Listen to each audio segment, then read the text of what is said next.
Olá, nono ano, tudo bem com vocês? Bom, continuo aí na vibe de movimentos sociais da Primeira República. Eu já gravei o vídeo dos movimentos sociais do campo e dessa vez eu vou falar sobre as contestações nas cidades, aí nesse período pós-proclamação, né, início da República no Brasil. Então, na aula de hoje eu vou falar sobre a revolta da vacina, a revolta da chibata e a greve geral de 1917. Tá bom? Vamos seguir aí para os próximos slides para a gente consolidar aí o nosso pensamento e tudo que a gente tem para falar sobre esses movimentos. E para quem perdeu a aula, para quem caiu no meio, para quem teve algum problema de conexão, a aula está gravada aqui para vocês, tá bom? Bom, eu já inicio aí com um slide com algumas fotos de habitações desse momento aí da Primeira República, os chamados cortiços. O título do slide, ele fala, né, das transformações urbanas e do crescimento e exclusão. Bom, essas moradias já mostram aí só pela foto que não são residências aí ideais, né, para o número grande de pessoas que morava, não tinham aí o saneamento básico necessário para o número, né, para a quantidade de pessoas que aparecem aí nas fotos. Então a gente precisa entender, principalmente, né, no caso da nossa cidade aqui do Rio de Janeiro, como que teve aí esse crescimento nesse momento da história, né, das cidades brasileiras de maneira geral, mas como esse crescimento aconteceu aqui no Rio de Janeiro. Quando a gente fala do início da Primeira República, a gente já começa a falar do grande crescimento industrial que passa a acontecer nas principais capitais, né? Principalmente Rio e São Paulo. A gente vai dar aí a ênfase ao Rio, porque a gente vai falar de revolta da vacina. Então, cresce o número de pessoas, né, que estão aí morando nos grandes centros urbanos, e aí, consequentemente, as demandas, né, tanto de bens de consumo, de alimentos, de habitação, tudo isso, ela cresce também nas cidades. Mas o avanço dessa urbanização, ele não é acompanhado de um planejamento público, né, de uma organização. E com isso, a ocupação se dá de maneira bastante problemática, porque não existe aí um sistema de transporte, um sistema de saneamento básico direcionado, né, para capacidade que essa cidade começa a ter, né, para o tamanho que essa cidade passa a ter de pessoas circulando. Então, a gente está vendo aí no slide que as moradias, elas são inadequadas, né, os cortiços e algumas habitações, elas passam a crescer de maneiras irregulares, tá? E as condições de higiene e saúde são precárias, o que favorece a disseminação e a proliferação de epidemias. Mas é importante a gente perceber que, ao mesmo tempo em que a cidade do Rio de Janeiro apresenta aí esse crescimento desordenado, né, todo esse problema em relação a saneamento básico e tudo mais, as elites republicanas, elas defendem a cidade do Rio de Janeiro, né, ou então o Distrito Federal, a ser a capital da ordem do progresso. Esse grupo, eles defendem que a cidade do Rio de Janeiro se estabeleça aí como uma vitrine, né, do progresso republicano. Então, seria realmente a ideia de usar a cidade para mostrar o desenvolvimento, o que a proclamação da República traria, né, de desenvolvimento para a cidade, de vida nova, né, para os moradores. Então, eles elencaram aí os inimigos, né, quais eram as dificuldades da cidade em se tornar essa capital, essa vitrine, né, da ordem e do progresso. E aí ele lista aí 3 inimigozinhos que a gente pode identificar como os miasmas, que a gente conversou na aula de hoje, né, definindo como esse ar viciado e pútrido, que era característica do Rio, principalmente justificado aí pelos políticos, por essa elite, que o Rio de Janeiro, a cidade do Rio de Janeiro, ela era cercada de morros, né, e tinha ruas muito estreitas e tudo mais. Então, eles acreditavam que o ar dessa cidade, né, nessa condição de ruas estreitas cercadas por morros, que essa condição fazia com que o ar, né, fosse um ar viciado, um ar poluído e tudo mais. Esse é o primeiro inimigo, né, considerado assim. A vadiagem, que era, né, um grande número de pessoas aí toa, né, digamos assim, pela cidade, e é um reflexo de desemprego, do aumento populacional que não segue aí o aumento de número de vagas e tudo mais. Então a vadiagem era mais uma razão para assim, mais um problema da cidade do Rio de Janeiro, e a mestiçagem, né, que está aí no início da Primeira República, ligada aí à questão da característica negativa que tinha dessa mistura aí entre as raças. Então, a mestiçagem era o terceiro inimigo indicado aí por essas elites republicanas. E aí, gente, em 1902, o então presidente Rodrigues Alves, ele assume aí a presidência da República propondo uma reforma e modernização no Porto do Rio de Janeiro, que aí seria o ponto de partida para uma renovação assim maior, né, na cidade. Então, ele nomeia aí diretamente o Francisco Pereira Passos como prefeito do Distrito Federal, e no final de dezembro do mesmo ano o Pereira Passos ele recebe aí amplos poderes para algumas decisões em relação à cidade do Rio de Janeiro. Então, o Pereira Passos ele é um engenheiro, tá? E em parceria com o governo federal, ele passa a defender, né, a instaurar aqui na cidade uma remodelação da estrutura material da cidade. Então, esse plano ficou conhecido como Bota Abaixo. E aí, eu coloquei aí no slide duas imagens, né? Uma é da Revista Ilustrada, que já criticava uma política aí desde o início da República. E aí essa imagem está ligada a um outro prefeito da cidade do Rio de Janeiro, que seria o Barata Ribeiro, aí na Cabeça de Porco. E a Cabeça de Porco está se referindo também a essas habitações, né, muito semelhantes aos cortiços, onde muitas famílias moravam em quartos, né, que o sistema de saneamento básico era ineficiente, né, quase que inexistente, dividia o banheiro por muita gente e tudo mais. Então essa é uma crítica que já tinha sido aí, ó, desde 1893, que foi o ano que o Barata Ribeiro foi prefeito do Rio de Janeiro. E na imagem do lado já é a reforma do Bota Abaixo, aí com o Pereira Passos à frente da cidade, e aí eles estão destruindo, né, aí cortiços, destruindo prédios para alargar, né, as avenidas. Então, o Bota Abaixo ele nada mais era do que a demolição de prédios, né, para a abertura de avenidas mais largas. As avenidas já são, né, ruas mais largas, né, esse nome já se dá por conta disso. O prolongamento aí dessas ruas, reforma de calçamento, arborização, construção de jardins e praças na cidade. Então a gente também vai observar isso no Rio de Janeiro. E essa grande reforma ela atingiu principalmente o centro aí do Rio de Janeiro e o local onde a população pobre morava e trabalhava. Então, a população pobre morava nesses cortiços, né, nessas habitações aí mais humildes, exatamente para estar perto dos locais de trabalho. Mas com essas demolições, né, com essa retirada dessas habitações, essas pessoas elas buscam outros lugares que a gente também vai conversar ao longo da nossa aula.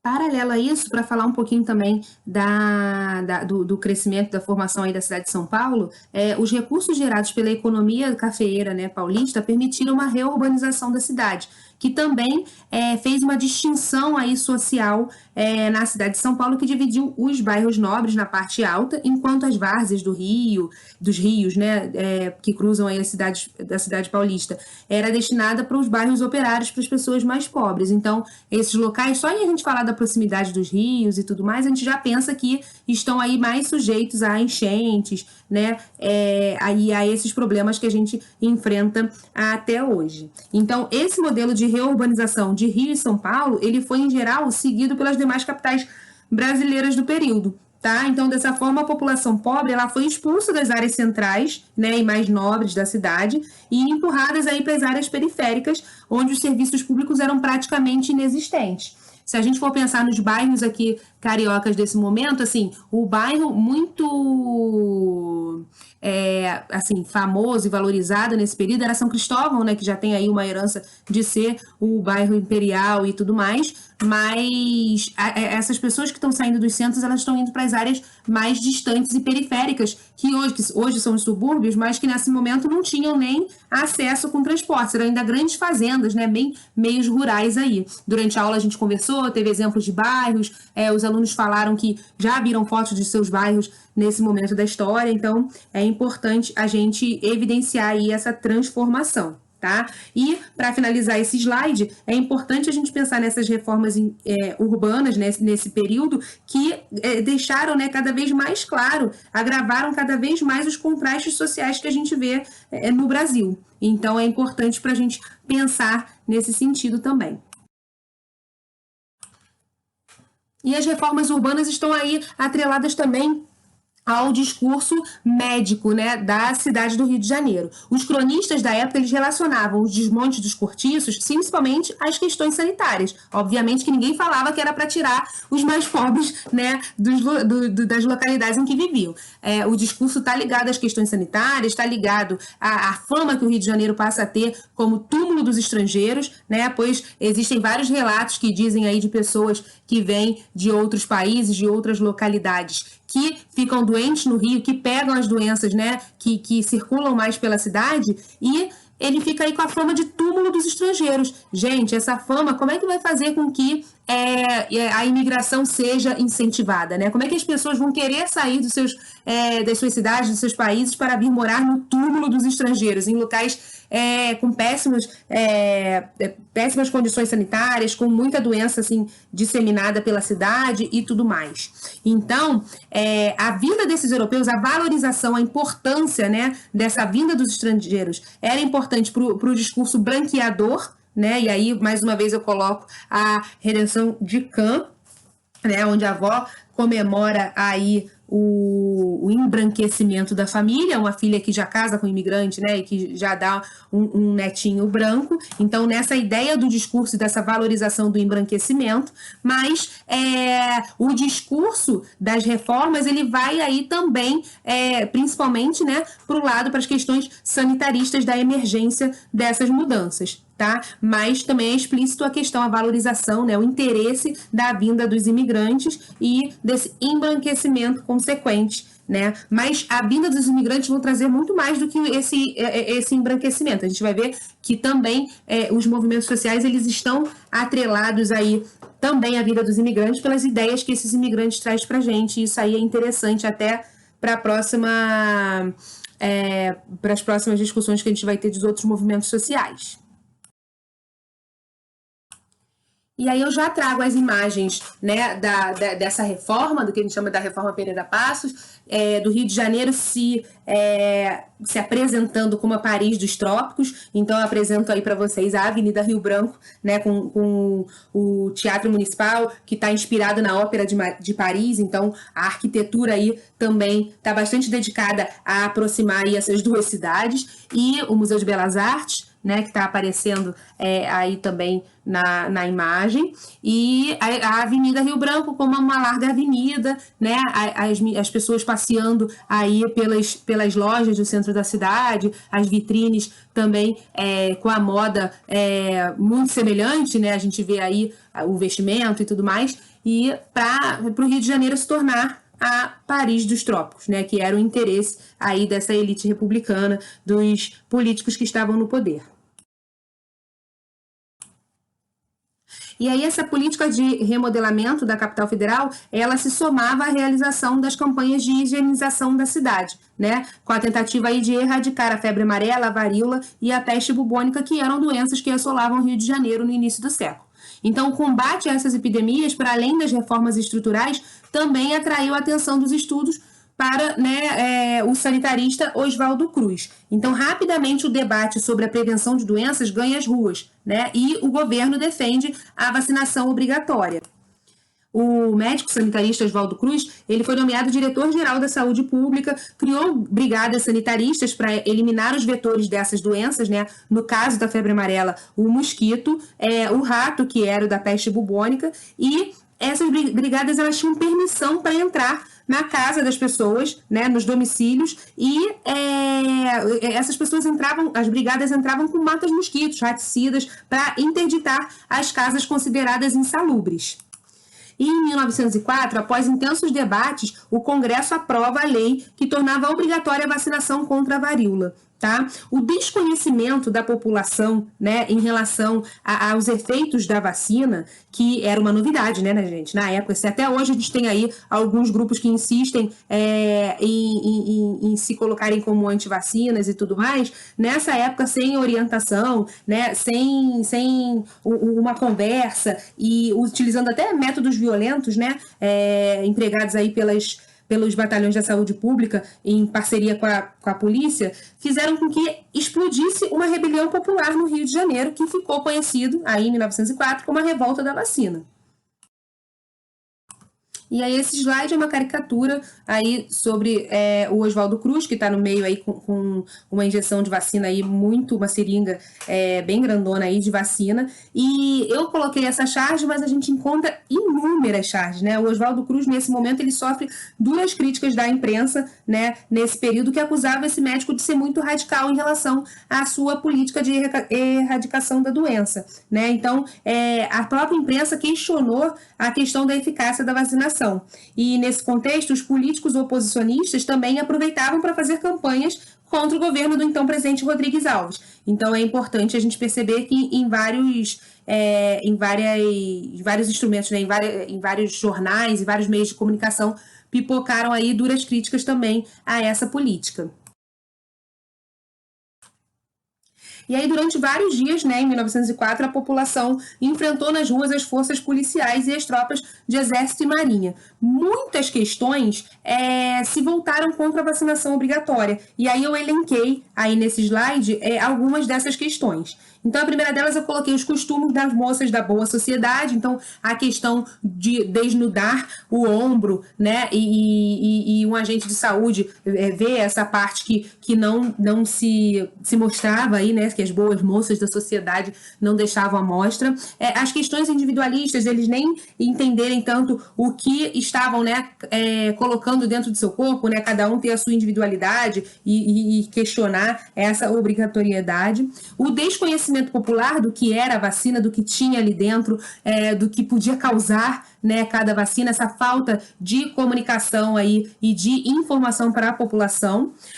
As reações ao autoritarismo do governo, principalmente em relação aos pobres, né, que eram as casas mais humildes que eram invadidas por essas brigadas e todas essas pessoas que também, nesse momento aí de crescimento desordenado, foram expulsas de suas residências. Enfim, é importante a gente também salientar essa reação aí em relação à camada mais baixa da população, né, socialmente falando, e os questionamentos dos próprios cientistas. Para vocês que acham que a gente só questiona hoje em dia e que é um absurdo, não. Existem esses questionamentos há muito tempo, e é importante a gente até refletir e criticar de quais são os posicionamentos que são criticados por essa sociedade, né? Porque quando se fala em distinção de raça, quando se fala de orientação, de diferenciação entre o branco, o negro e tudo mais, e o mestiço, né? Isso é comprovado e a ciência pode mostrar, mas até que ponto essa ciência também, né? Até que ponto não se questiona essa ciência? Hoje a gente sabe que é uma coisa superada, hoje a gente sabe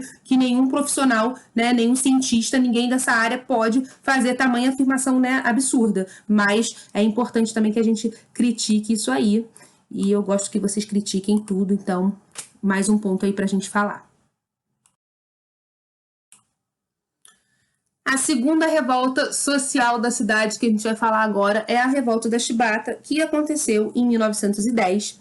E para a gente falar sobre ela, a gente vai ter que voltar um pouquinho, né, ao que a gente aprendeu tanto no 8º ano, quanto a gente relembrou aí um pouco no 9º, falando do período imperial. Então é importante a gente voltar aí até para um período anterior à abolição da escravidão, né, e consequentemente posterior à proclamação da República, para mostrar que esses dois fatos históricos, eles não garantiram uma criação de políticas públicas, inclusão social da população negra. Então, apesar dessa conquista de uma liberdade aí assinada na Lei Áurea, o racismo estava, né, ainda muito presente nas ideias pseudocientíficas e na defesa defesa do embranquecimento da população e tudo mais. E isso contribuía para a permanência de um quadro de segregação, pobreza, né, principalmente desse segmento social que a gente está falando. Então, desde essa época, existe uma luta aí por inclusão, respeito e visibilidade, né, dos negros. Então, é importante a gente começar esse movimento, né, esse período, falando sobre isso. Então, a revolta da Chibata, ela transparece aí a exploração, o racismo e articula aí a percepção de combate à repressão. E por todas essas características que eu falei agora, eu vou explicar aí ponto a ponto para a gente entender melhor esse movimento. É importante a gente perceber que desde 1871 existe aí a Lei do Ventre Livre, e a Lei do Ventre Livre estabelecia que os nascidos a partir dessa data, né, seriam livres. Então, eles nasceriam, ficariam ainda com os pais até completar 14 anos, e a partir dos 14 anos, eles seriam obrigados a se alistar nas Forças Armadas. Então, era um alistamento compulsório, e a gente pode chamar aí essa geração da Chibata da geração ventre livre desses alistados aí compulsoriamente. Então, durante a Primeira República, é importante a gente falar que o ingresso nas Forças Armadas eles podiam ser voluntário ou podiam ser involuntário, como é a situação dessa geração do ventre livre que eu falei, né, de muitos órfãos e tudo mais. E se a gente for problematizar, vocês podem lançar o questionamento, mas, professor, eles eram obrigados a continuar?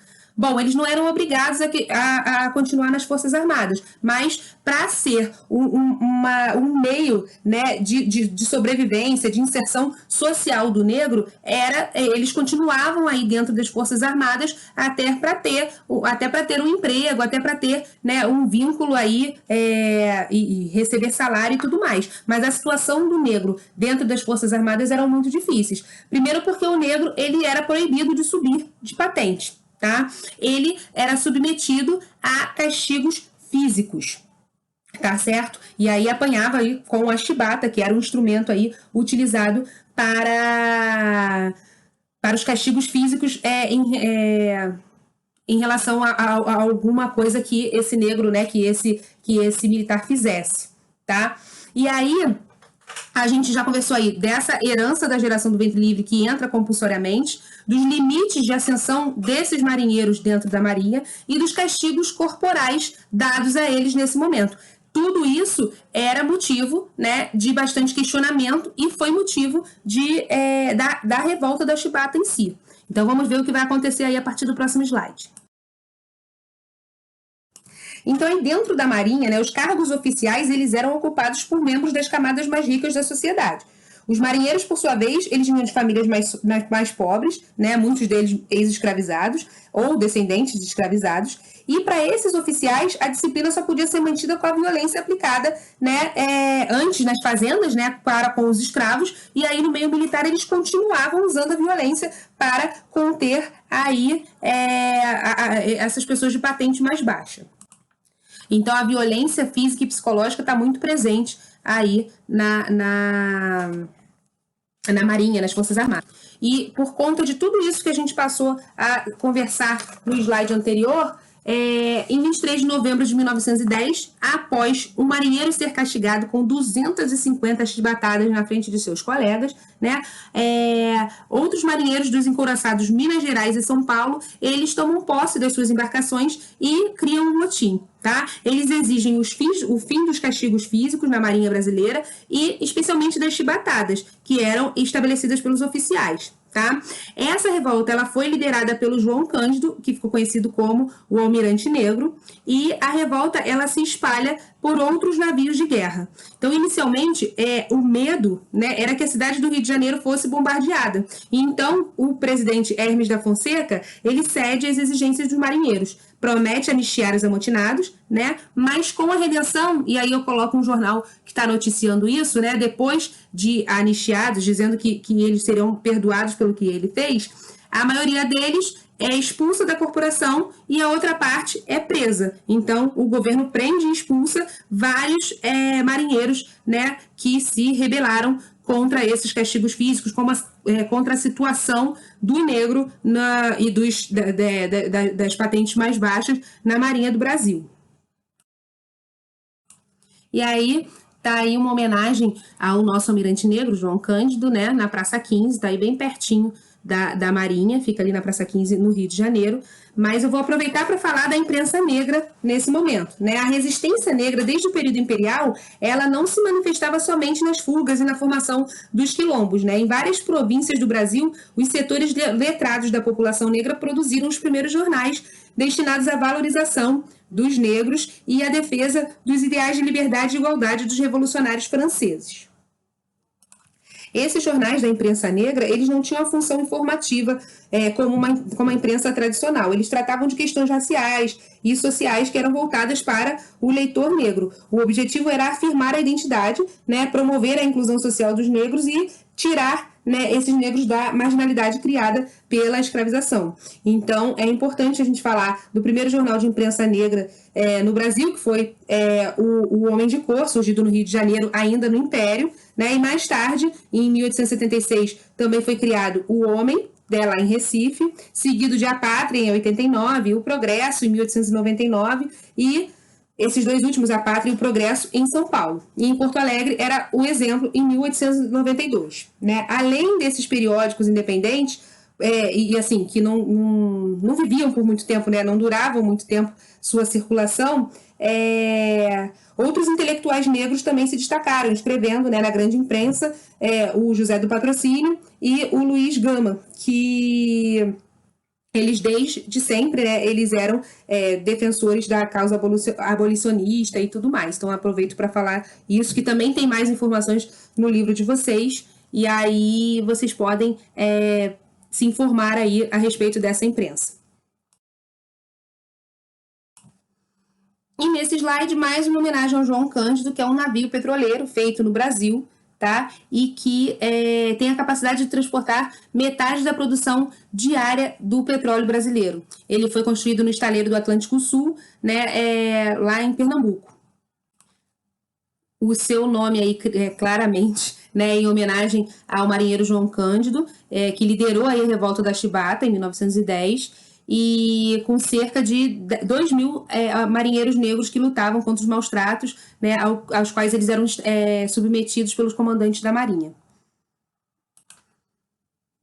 É importante eu deixar claro aqui, que eu acho que eu ainda não falei até agora, que após realmente todo esse movimento, chegou ao fim os castigos físicos, aí pelo que a gente sabe, né, não é mais realizado aí os castigos físicos dentro da Marinha. Hoje a gente sabe também que a questão de impossibilidade de crescimento não se dá aí pela característica física de ninguém, né? Existem as provas para os oficiais e as provas para os não oficiais, e a gente sabe que a entrada dos oficiais, ela, né, através dessa prova, ela ainda hoje, ela agrega mais, né, tem mais pessoas de classes mais abastadas, né, a classe média entra muito mais para oficiais, enquanto as patentes mais baixas ainda estão com os setores mais pobres da sociedade, mas o acesso hoje ainda é esse. Quem faz a prova sem ser oficial, ele só chega a determinada patente, e quem faz a escola de oficiais já alcança outras patentes.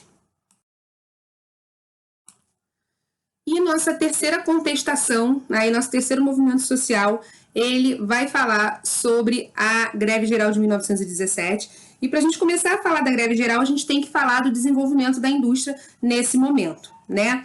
Bom, entre 1887 e 1930, a transição, né, daí do Império e da República, que a gente tem falado o tempo todo, traz aí pra gente, né, em torno de 4 milhões de estrangeiros que se estabelecem no Brasil.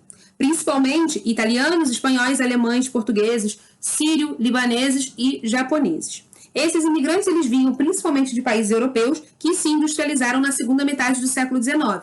Então, na Europa, daquele período, a modernização dos campos e a crescente mecanização da produção fabril, elas geram um excedente de mão de obra, tá? Então, esse problema, eles estão causando lá na Europa fortes tensões sociais, e aqui no Brasil, né, existe uma política de estímulo à imigração.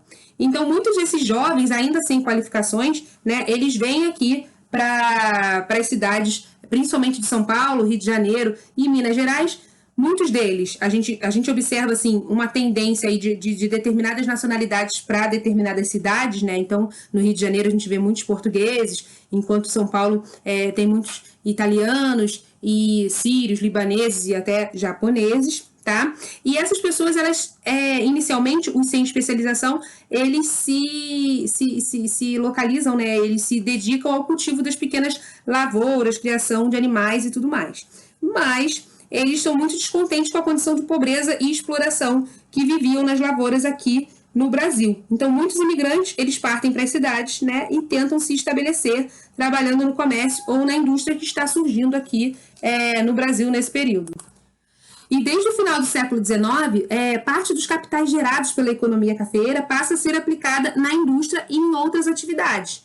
Os lucros do café, eles são reinvestidos em novos cafezais e na instalação de atividade industrial, tá? E para escoar, né, esse café todo que é produzido, existe investimento também na infraestrutura, né, de transporte, como ferrovias, portos, companhias de navegação, estradas, produção de energia elétrica e tudo mais.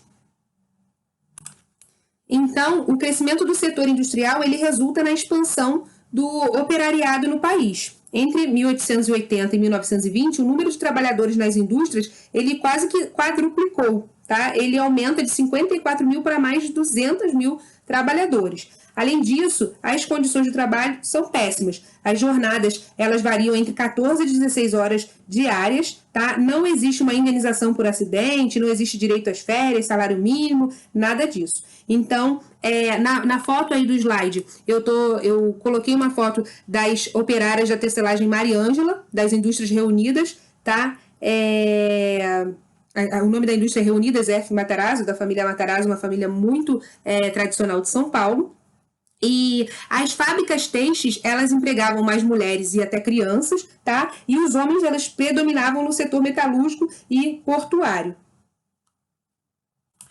E se nesse início de século existe essa vinda imigrante por oportunidades e tudo mais, já no período aí da Primeira Guerra Mundial, a partir, né, de 1914, existe uma vinda de pessoas que estão fugindo da guerra, né, e existe uma necessidade de industrialização do Brasil, que antes consumia de alguns países europeus, né, determinados produtos, e ele passa a ter que produzir esses produtos industrializados. Então, mais uma justificativa, né, para esses grupos de imigrantes virem para o Brasil.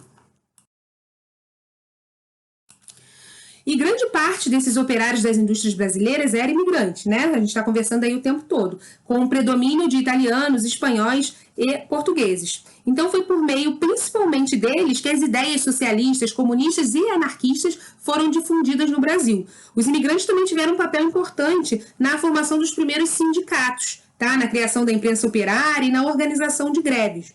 Mas a mais importante aí, a que a gente mais estuda, principalmente pelo período que ela foi feita, que é esse período de necessidade de produtos industrializados e até uma falta desses produtos em razão da guerra na Europa. Então, a greve 17 ela toma aí essa proporção muito grande, principalmente em razão da necessidade industrial. Tá? Então, com uma forte influência do anarcossindicalismo, a greve teve início no setor têxtil e se espalhou para os outros ramos da indústria. O movimento ele foi violentamente reprimido pela polícia e, apesar dos trabalhadores até conquistarem determinados benefícios, como a construção de moradias populares, né, regulamentação de algumas condições de higiene e segurança nas fábricas, estava longe ainda de chegar os efetivos direitos trabalhistas, que só vai ser conquistado mais tarde.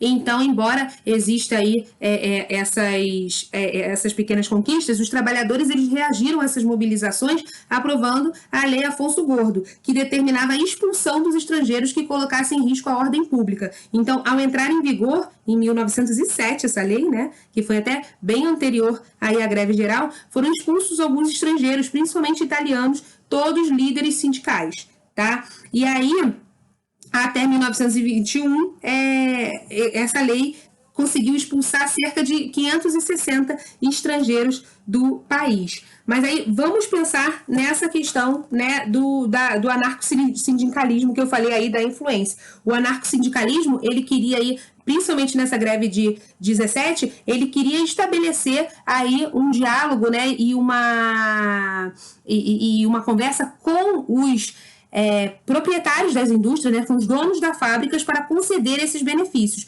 Eles não estão interessados em negociar com o Estado ou diretamente com eles. Quando eu uso esse termo de anarcossindicalismo, eles estão querendo